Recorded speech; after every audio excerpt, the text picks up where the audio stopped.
Good evening. My name is Sean. Thank you for being here. I just want to share, not really a question, but a series of thoughts that I typed in my phone as you were speaking. I want to honestly say I'm a very confused person. Although I have been practicing or attending retreats and membership programs, but I honestly want to say that I realize I don't know a lot. So when Ajahn is talking about liberation, I was just thinking liberation from what is the meaning, what is the flavor of liberation?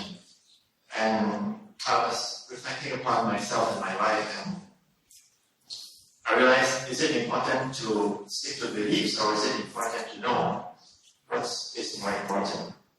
I realized my beliefs are all an accumulation of knowledge, of my memories, and based on authority, or is it based on scriptures, or is it based on whatever's an older Ajahn?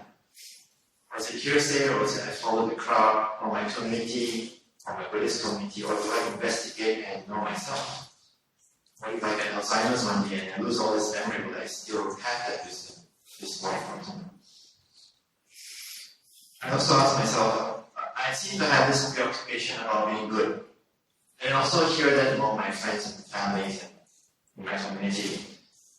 Being a good son, being a good Buddhist, a good person, going after a good rebirth.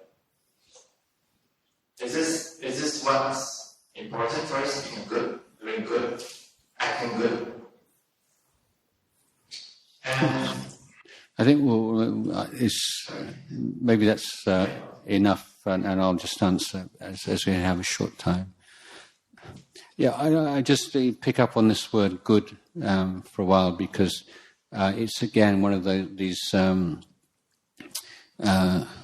surprisingly difficult words to define, isn't it? What does it mean to be good? And if you're a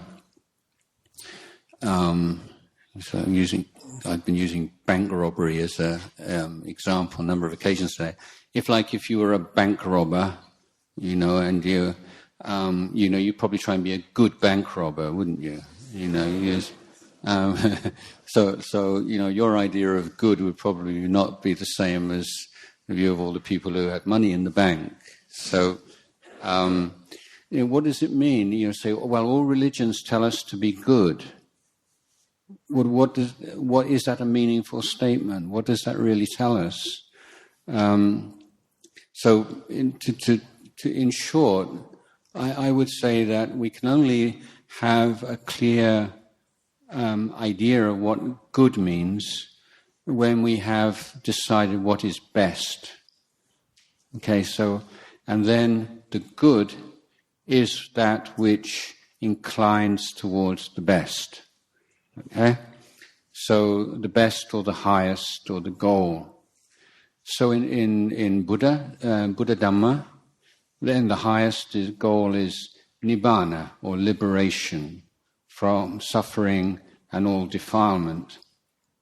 So we can say as Buddhists, goodness are any actions of body, speech and mind which lead to a reduction of greed, hatred and delusion, and a growth in wisdom, compassion and purity. So this is our criteria. So if you have other philosophies and other religions with a different ultimate goal, then their good maybe will have some overlap with Buddhist good, but if their ultimate goal is not nibbana, it will not be the same thing. We can all call it good, but their goodness and our goodness is not necessarily the same thing because it's not related to the same goal. So on a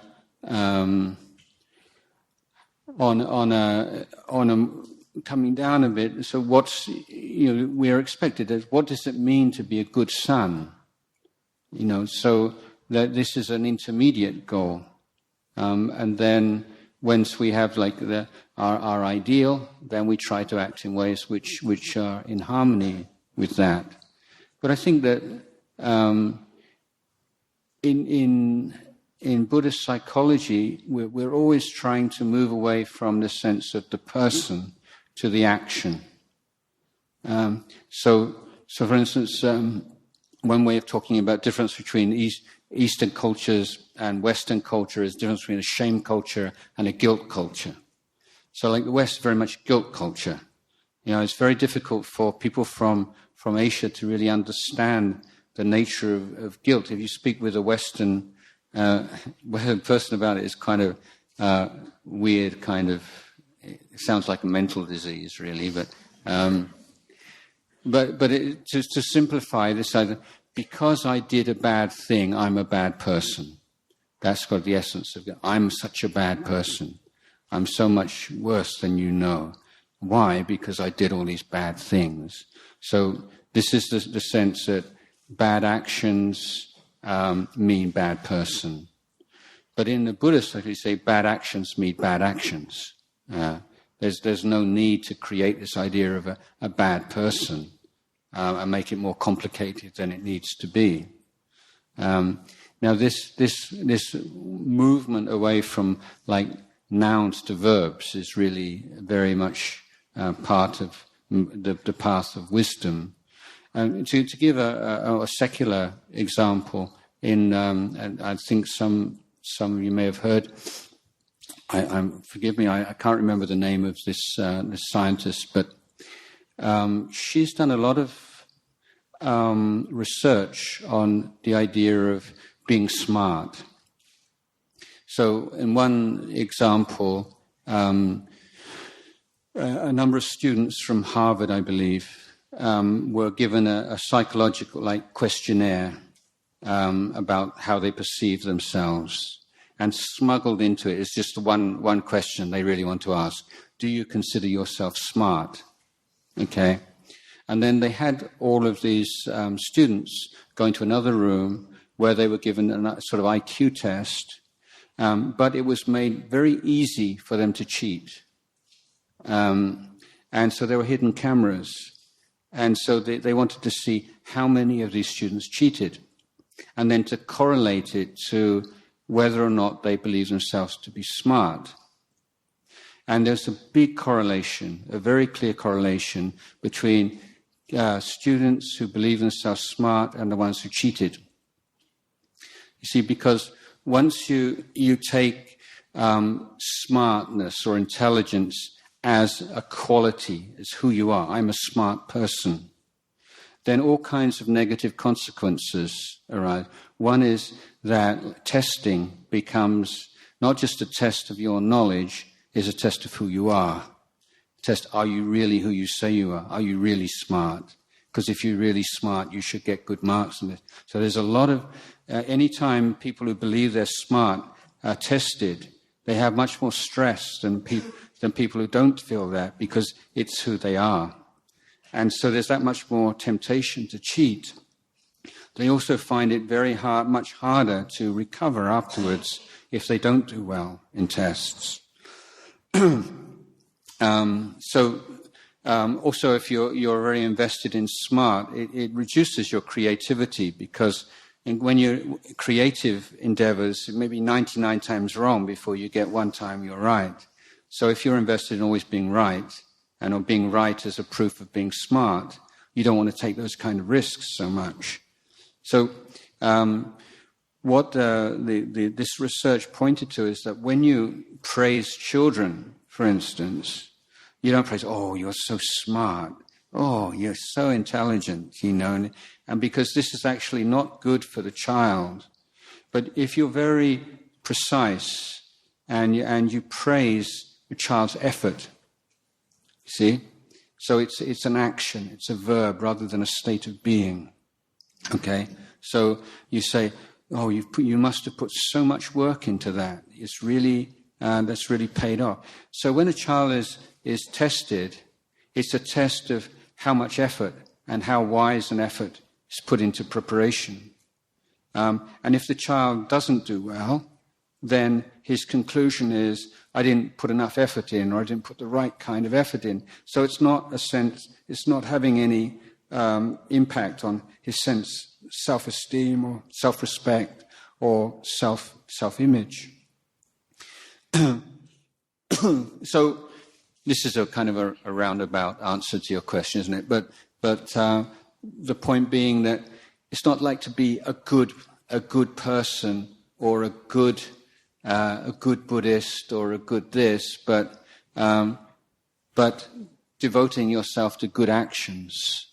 And what kinds of actions, what kind of speech should be cultivated by one who wants to honor their parents in the best possible way, and to cultivate those actions. And always seeing it in terms of actions of body, speech and mind, rather than a sense of who I am as a person, because then you're on very, very shaky. It might seem you're on solid ground, but in fact it's quicksand, it's not the wisest way to go. Okay, I could, this is a favorite topic of mine, so let me answer somebody else's question. Yeah. Good evening, Ajahn. Just now you mentioned about as we meditate, practice the Dhamma, the defilements become clearer. So as the defilements become clearer, and you notice it's getting more and more. So how do you contain it and how to deal with it so that you can really practice to get rid of the defilement one by one? How to stabilize it? Yes, in many ways it's a very simple and straightforward. You excuse me. You create a real interest and devotion and commitment to your meditation object. So you have to have that emotion, not just understand the technique. You have to create and sustain this real interest and commitment to it, what we call chanda or Dhamma chanda. And then every now and then, your mind will still wander, and you realize, and you just very gently but firmly put it down and come back. And it goes again, and you do the same.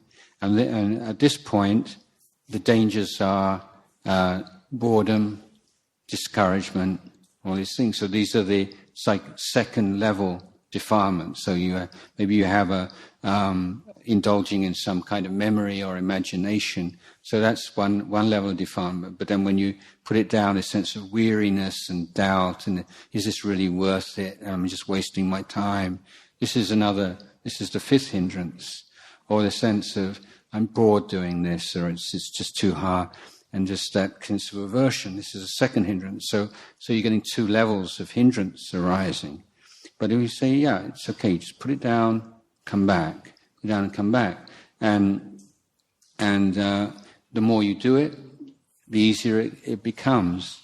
But in any skill, you have to go through that first period. You're going to play the piano, you have to learn all the notes, and it's really, it's not fun at all. But you stay with it because you want to be able to play Beethoven sonata or something. So you have that in your mind. You see, this is how you encourage yourself. You say, yeah, it's tough right now, but it's worth it. And this is how you encourage yourself in meditation. Yeah, it's tough right now, but everyone all the great teachers say, same thing. They're not lying. They say, if you stay with it, you'll get better and better. And then the gaps between the distraction will start to become longer than the distraction. Also, by letting go of the defilements, every time you're reminding yourself, this is not who you really are, because if it was, you wouldn't be able to let go of it. It's something that comes into the mind. It's something exterior that comes into the mind. So you're becoming sharper and sharper, and the mind becoming more and more stable. But you just have to be very patient to begin with. And this is like, it's a marathon, not a sprint. It's to take a long time. But it's really worth it. I've never met anybody who's, even given years to doing this and then having some success and say, wow, what a disappointment. It's not like, you see people say, yeah, I went all the way to Kathmandu, or I went on holiday here, and in the end, wow, it's all right, It's sort of like worldly things. This is very common, There's very few places you can go. I've been a lot of places, and there's very few places that are as good as the photographs, But But with meditation, you never hear that. I mean, it exceeds expectations rather than doesn't live up to them. So bear with it. That's basically it. So just one point I wanted to share with you, and I think this whole sense of the bridge. This is the kind of the holy grail, the bridge between formal meditation and mindfulness in daily life. And I think that the way to look at this is in terms of the 4 right efforts. Okay? So when you're meditating, what in terms of effort, what exactly are you doing? One, you're learning the skill of looking after your mind in such a way that the defilement can't take over your mind.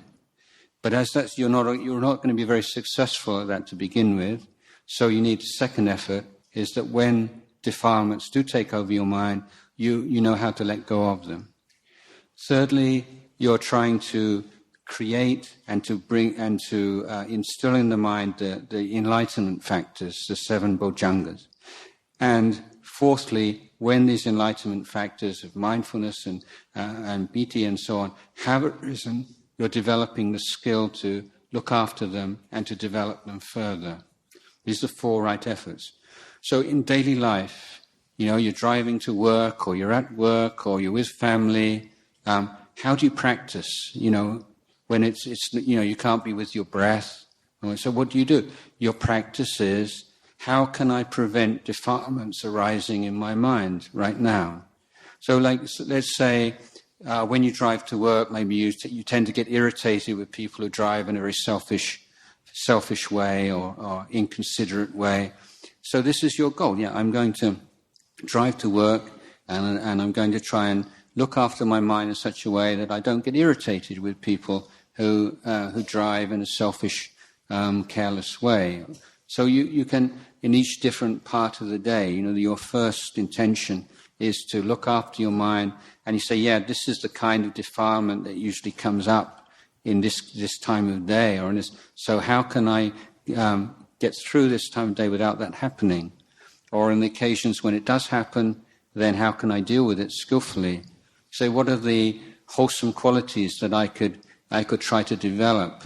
Oh, I've got to go into a meeting today, long meeting, and they just talk and they don't keep to the topic they're supposed to talk about, and they go on and on and on. So yeah, I'm going to develop patience. You see, so instead of being a real kind of torment, is and I can really develop patience. And you notice that maybe you find it very difficult to listen with respect to some people, so you're developing that non-judgmental listening, developing ability to speak at the right time and place, and to speak well in a way that will communicate with people. So you say, I can develop the right speech, communication skills, patience, contentment, mindfulness. So I think that once you look in practice, not in terms of, I haven't had any time to sit and meditate today, I've been so busy. When you see both the formal meditation and the daily meditation in terms of these 4 right efforts, you can find there's always one of those 4 efforts that you can be working on wherever you are, whatever you're doing, whoever you're with. You can always put forth right effort. So if you think, it's no time to meditate today, don't look at it like that. Yeah. Yes.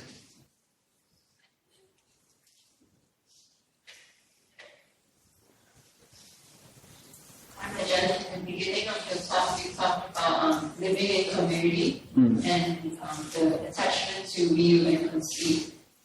Can you give us some advice on working with attachment with view and conceit?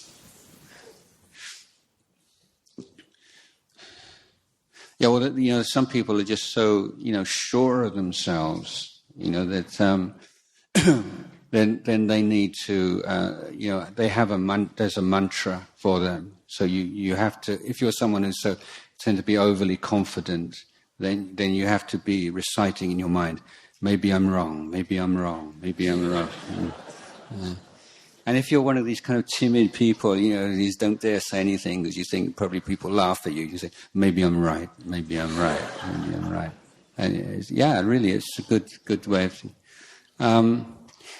If you're overly confident, it's good to go back into your past and try to mine it for occasions where you were really sure about something and you were wrong.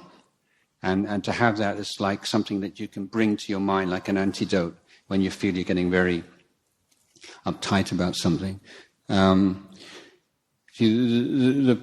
The thing with views is that when you become identified with them, just like I say, with being smart, it doesn't become a question of the view anymore. It's about you, And so often people hold on to views, even though intellectually they know that yes, but they just can't admit to it because it's saying something about themselves. They feel that that's an admission that they're wrong and they're mistaken and they're bad or something. So, taking up a view, and where does the view come from? As I say, this gentleman was saying, it's from information.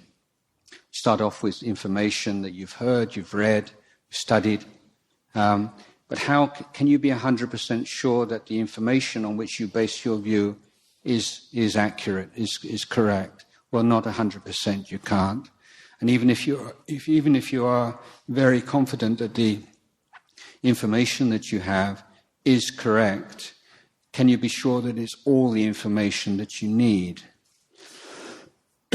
Because you look at the history of science, so you're really smart people, and they have a body of information which is conditioned by the technology available to them at the time, and they can create very good hypotheses based upon that information.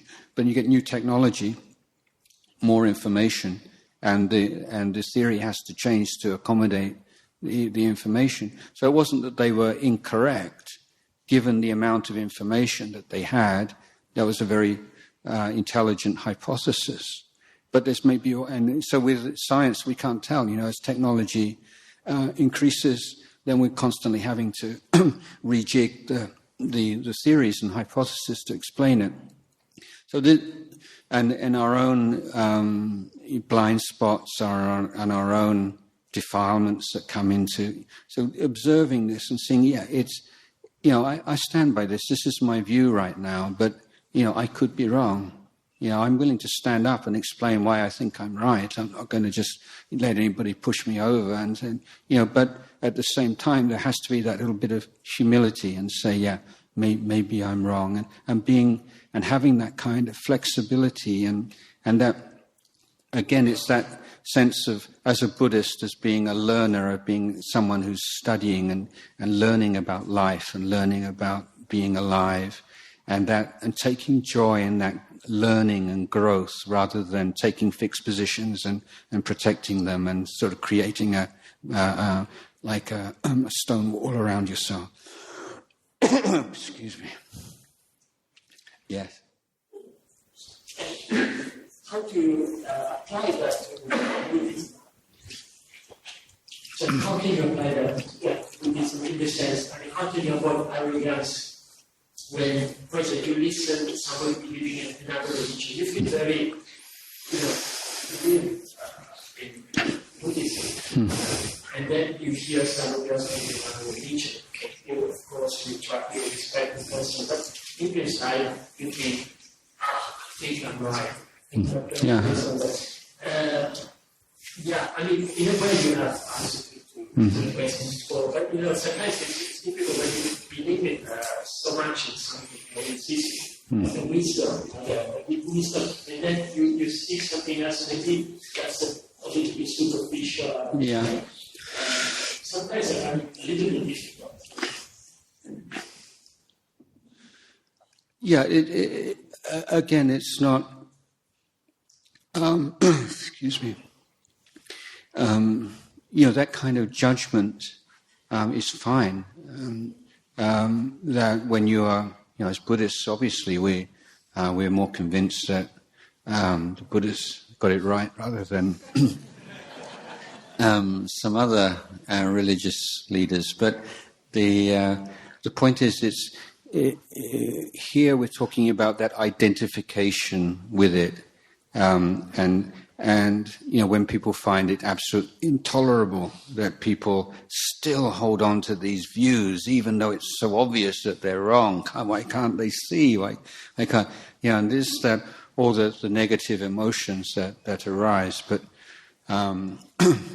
as Buddhists, when we see someone who has a very strong faith in something that we don't agree in, we don't have any concept of or idea of trying to convert them, and we don't want to say anything that would upset them.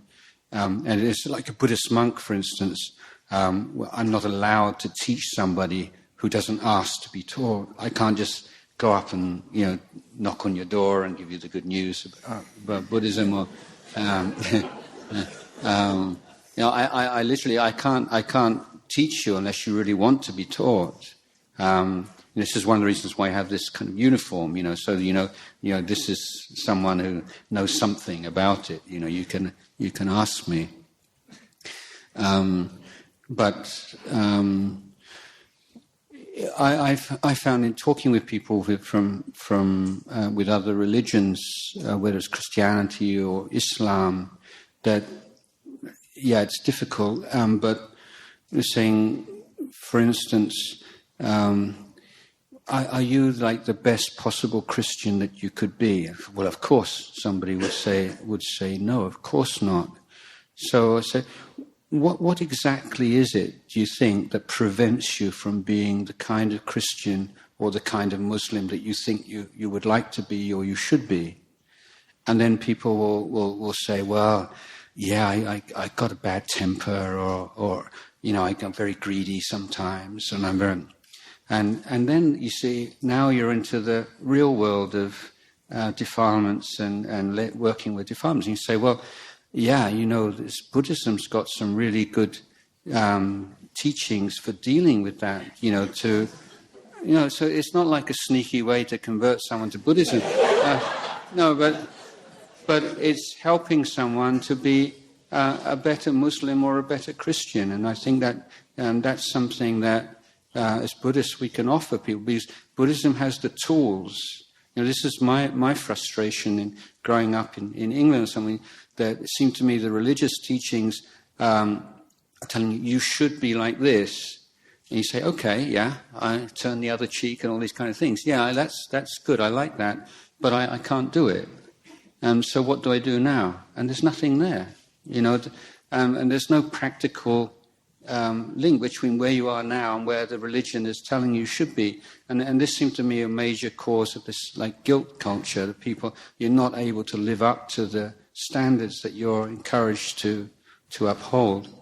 And I think that, as they say, this is the strong point of Buddhism, that you have to be a Buddhist to, look at your mind and or even to your breath. It's not. We don't have a trademark on the inhalation and the exhalation. Anybody could do that.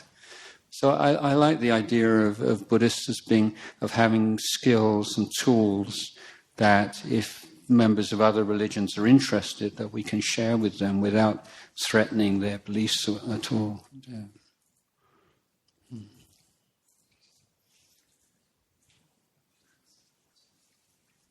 One more maybe before we go. I haven't been here for, 9 years? So I have one more. One more question? One more question. Yeah, yes. Fortunate one to ask a question. Anyone would like to ask a question? Well, maybe I represent. I think that some devotees always have the concern of helping the dearest people to us. The ones that we love are most our parents or spouses or children. So what is Ajahn advice for us to help the closest to us to understand Dhamma and also to follow the Dhamma's way? Well, number one thing not to do is to start giving them sermons about Buddhism. And actions speak louder than words, and if you are practicing Buddhism and they can see that you are more peaceful than you used to be, you're kinder, you're more grounded, and just they see the positive effects that Buddhist teachings have upon you, then they're going to start becoming interested, at least a little, maybe not so much, but again, if they have some Buddhist background and they have some sympathy, then sometimes you can say, I heard some really profound thing today. The teacher said, sometimes when I hear these things, I feel like I like to share them with you. Would you like to hear these things sometimes or not? And so you're always giving them the choice. It's not like you're pushing something onto them. You're saying that this is such an important part of my life, and I because I love you, I want to share it with you, but I don't want to impose this upon you. But if you do have some interest, I'd be happy to tell you some of these things. So very, very just gently, slowly, with great respect. And if someone's not open, then that's all right too. And sometimes it takes some time. So maybe I'll just tell you this story. It's a true story. I have a student of mine, a monk who is now living in Germany. And so I visit him sometimes as I'm kind of the advisor to his monastery. So he has a very good study program, sutta study program. He has meditation retreats. So at the end of my visit, he said, is there anything that you would suggest that we need to change or develop? Or no, I said, no, I think your study program is very good. Your meditation retreats very good. But what I would like you to introduce to your students is teachings on filial piety, and try to encourage them to give more attention and care to their parents. So he said, "Oh, dear Ajahn, that's a tough one, This is Germany, yeah? So anyway, I said, well, see what you can do. And some few months later, he wrote back. He phoned me, and we were having this. He said, I had my first success. I do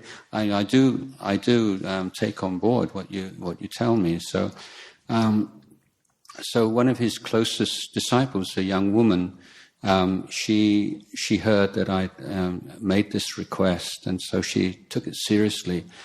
Her parents weren't married when she was born, and it was not an intentional pregnancy, and parents were both young, and the husband particularly felt very resentful and angry, and feeling like pinned down now with a young wife and kid. So sort of an old story. But things escalated, and when she was a baby, father went out, got drunk, came back in a rage, went in and picked up the baby and started to choke her. He's going to kill his own baby. And the wife came in, fortunately in time, and screamed and fought him off, and the baby was left in the cot, and the husband disappeared, and that was the end of their relationship. And she never met her father ever again after that. Never knew her father.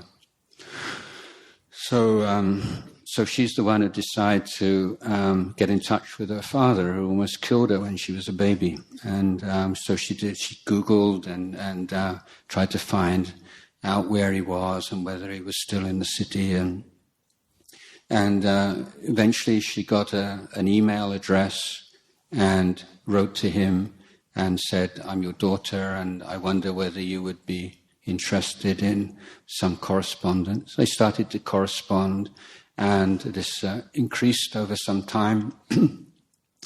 And then it progressed to telephone conversations, and every Sunday they would have a telephone conversation which got longer and longer. And then one day she said, we talk about this kind of very, we have good conversations, don't we? But it's kind of a little bit, I wonder whether you'd be interested in having kind of a theme, we could talk about, so your theme, yeah? Yeah, all right. What do you want to, well, this theme is called the 5 Precepts. It's, So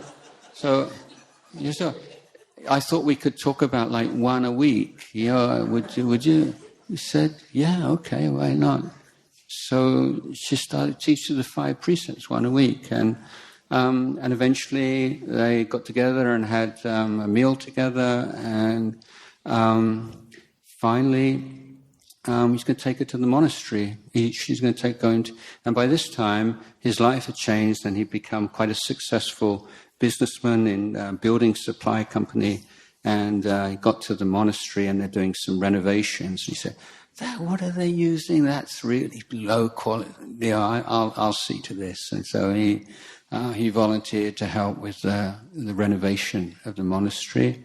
And this young woman's mother is also a disciple of the monastery. And so the husband and the father met the mother for the first time at the monastery, and she forgave him, and they get on quite well. And so, yeah, that's the story of German filial piety. Yeah, so I think quite. So yeah, that's when you think if you have a difficult parent, then you think, well, this German lady, she took this on with a father who tried to kill her when she was a few months old, and then abandoned her for the rest of her life. And now they're very close, and it's a beautiful story, I think. Thank you,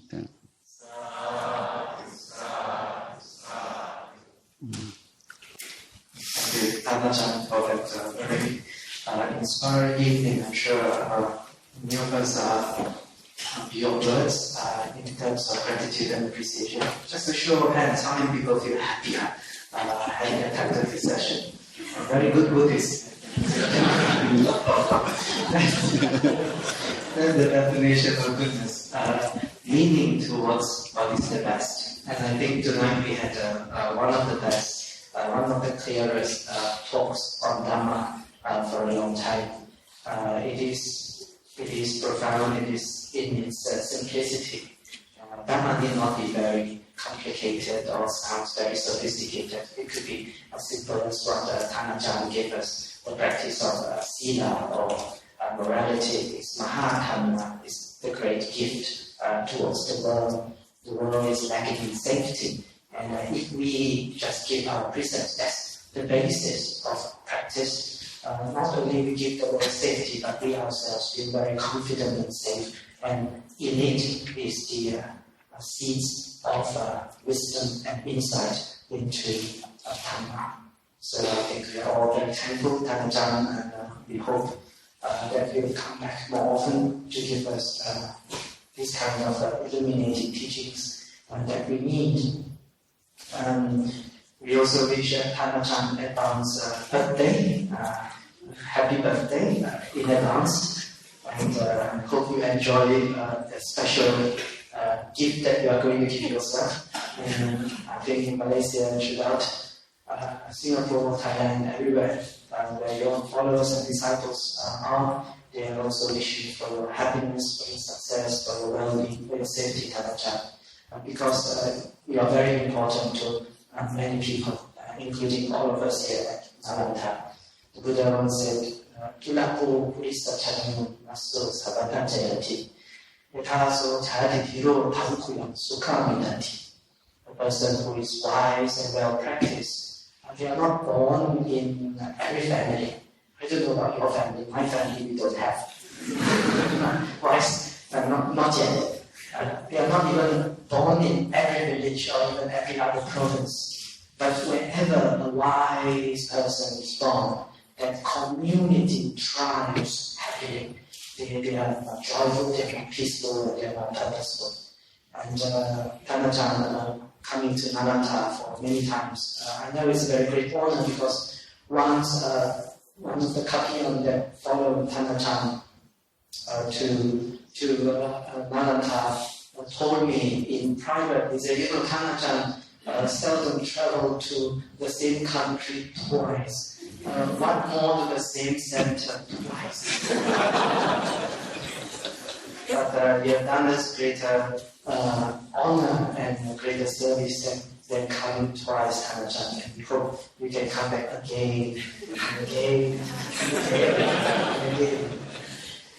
Tonight also I'd like to thank everyone for being here, not least our friends from Thailand and also Singapore who have just driven up and tomorrow morning early they are leaving with Ajahn to Singapore. So for your friends and relatives in Singapore, please let them know. I suppose there are sessions in Singapore, Ajahn, teaching sessions you can find out from the social media. And similarly, you can find out about the teachings here at Nalanda Centre from social media, from the Nalanda Facebook, or from Nalanda website, or better still to sign up as one of the recipients of the weekly email updates. You can do so on our website on the main page itself. This month being the Sangha month, from the 7th of November to the 7th of December, we have actually many illustrious teachers, monks and nuns who are coming here to give teachings. And next week is the middle of the month, where we are going to celebrate Sangha Day on the 12th of November in Nalanda Centre here, and 19th of November here at Nalanda Centre, where we will have a great opportunity to offer requisites, to offer food, to offer robes to venerable Sangha members. And to finish the program for the Sangha month, we will have Venerable Thupten Chutun. Many of you may have heard of her. She's a famous teacher and author as well.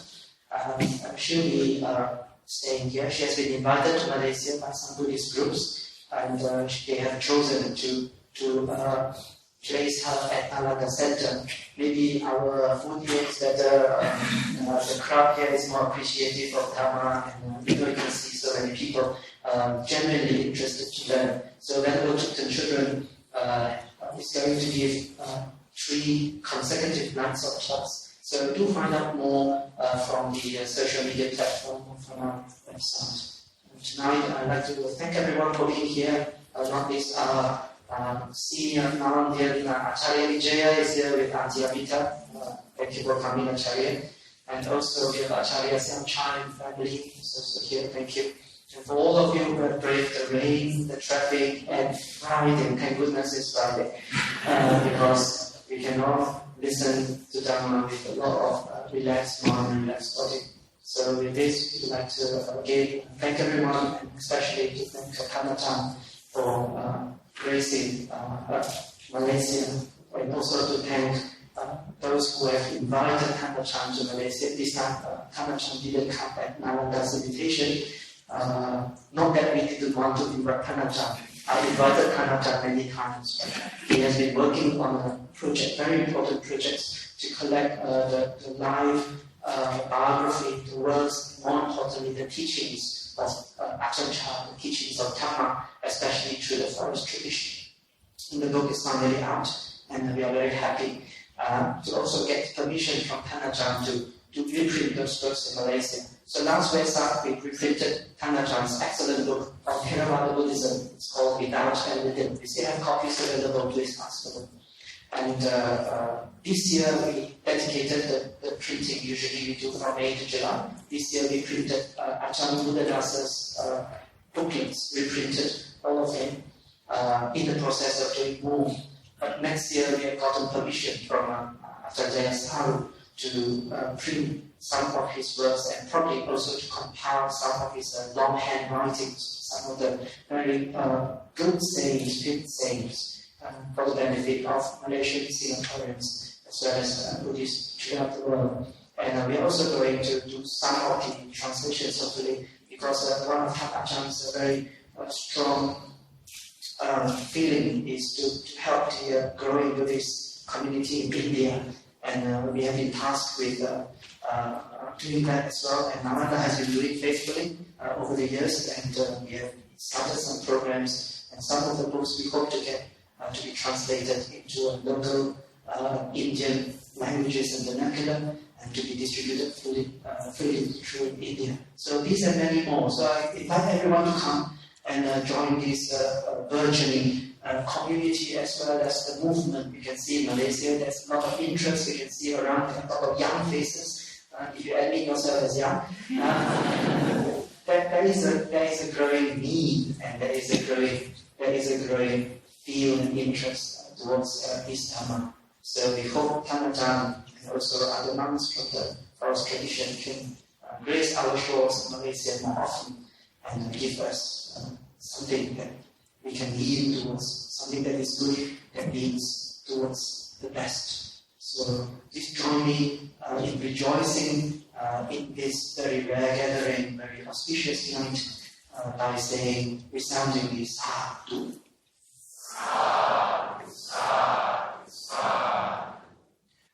We'd like to invite Ajahn to give a blessing for everyone. Also to Auntie Tan, the family is here, who passed away 2 weeks ago. I've got the voice left. So we also keep in mind Auntie Tan in our prayers. So maybe we meet Tan Ajahn for the blessing. I don't know if I've got enough voice left for the blessing. I'm going to try.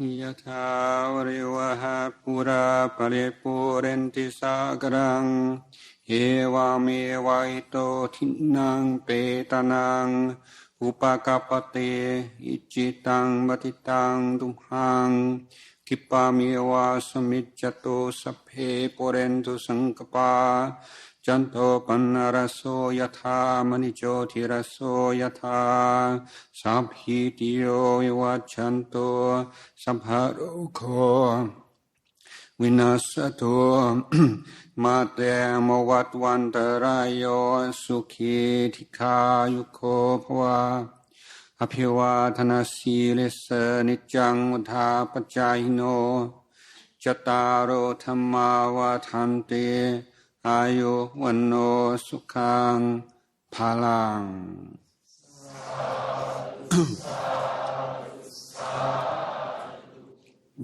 Brothers and sisters, let us pay respects to Ajahn and also to the three jewels of the Dhamma and Sangha.